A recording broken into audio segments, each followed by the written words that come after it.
ऐसा नहीं है कि सिर्फ आज या सिर्फ कल के लिए मैं कह रहा हूँ, मैं इस पूरे साल और पूरे जीवन के लिए कह रहा हूँ कि जब तुम सड़क पार करते हो ना, तो तुम्हारी एक बहुत गंदी आदत है। वो ये है कि जिसके साथ जाते हो उसके विश्वास पर चलते हो। खुद भी अपने आंखों से भी देखो, कभी कभी तुम्हारे साथ चलने वाला व्यक्ति बहुत विश्वासी हो सकता है, वो तुम्हें जानबूझकर तकलीफ नहीं पहुंचाएगा, परंतु अचानक से अनियंत्रित रूप से अगर कोई वाहन आती है ना, तो वो एकदम से पहले अपना बचाव करेगा और फिर तुम्हारा। तो इस चीज का तुम्हें ध्यान रखना है। किसी पर आश्रित होकर इस तरह से भी मत चलो। आंख होते हुए अपनी आंखों का अगर इस्तेमाल ना करोगे और फिर उसके कारण कोई दिक्कत होगी, तो इसमें तुम्हारी ओर से लापरवाही होगी और इसमें गलती सिर्फ तुम्हारी होगी। इसके लिए थोड़ा सा सावधान रहो और सड़क पर चलते वक्त खास करके किसी और चीज में, किसी और काम में मत लगो।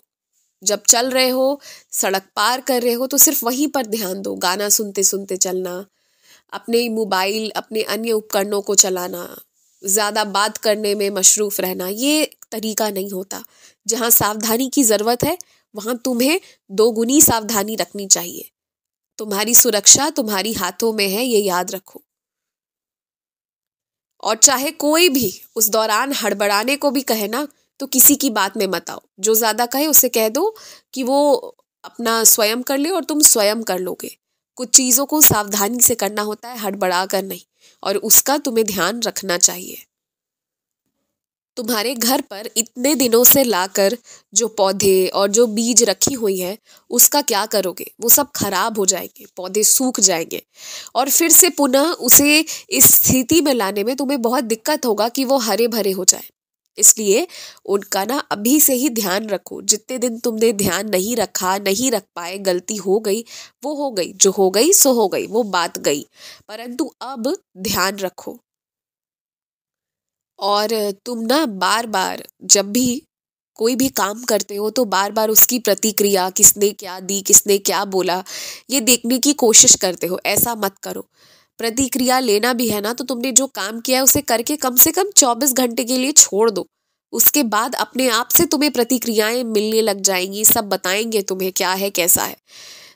हर 10-10 मिनट पर, हर आधे एक घंटे में प्रतिक्रियाओं को देखने के चक्कर में तुम अपने मन की शांति को भंग कर देते हो। ऐसा कोई काम, ऐसी कोई परिस्थिति, ऐसे किसी व्यक्ति, ऐसे किसी सामग्री को अपने आसपास मत रहने दो, अपने जीवन में, अपने अंदर मत रहने दो, जो तुम्हारी शांति को ही भंग कर दे। और मैंने तुमसे कहा ही है, वादा किया ही है, तुम्हारे लिए प्रसाद और भेंट आ रहा है, तो बस आ रहा है। उसे स्वीकार करना, उपयोग में लेकर आना। और इस साल तुम्हें अपने अंदर भी बदलाव करना है। बाहरी बदलाव मैं करूँगा, कुछ भीतर के बदलाव तुम्हें अपने आप से करना है। अच्छे से रहना है अपने लिए, व्यायाम करना है अपने लिए, समय पर खाना खाना है अपने लिए। ये हर एक चीज़ को तुमने करना है और पुनः से खुश होकर जीवन को जीना है, जैसे पहले जीते आए थे, अपने लिए। आयुष्मान भव।